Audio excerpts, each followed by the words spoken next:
Speaker sir, మీరు విశేషమైన అనుభవం కలిగిన సీనియర్ మెంబర్ సార్. మీరు గతంలో చాలా ఉన్నతమైన పదవులు కూడా చేస్తున్నారు.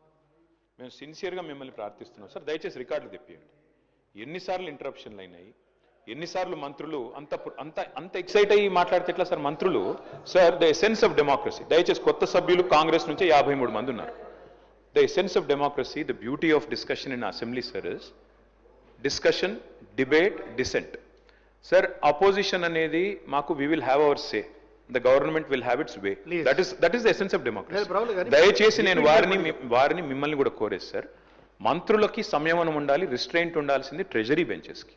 అపోజిషన్ సహజంగానే మేము ప్రభుత్వం చేయని పనులు, ఇస్తానని చెప్పిన మాటలు, హామీలు మేము దయచేసి ప్రకాష్ రెడ్డి గారు, స్పీకర్ గారు ఒకటే రిక్వెస్ట్, మంత్రులకి మీరు దయచేసి చెప్పండి.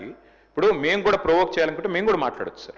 మేము కూడా చెప్పొచ్చు 30% కమిషన్ అని వాళ్ళ ఎమ్మెల్యేలు అంటున్నారు, 20% కమిషన్ అని సెక్రటేరియట్ లో ధర్నాలు అవుతున్నాయి. నిబద్ధత ఉండాలి. గౌరవ సభ్యులు మాట్లాడేటప్పుడు, ఒక స్టేట్మెంట్ చేసేటప్పుడు ఒళ్ళు దగ్గర పెట్టుకొని మనం మాట్లాడేది కరెక్టా కాదా, ఇది మనం ఏం చేస్తున్నాము నిబద్ధతతో మాట్లాడాలి.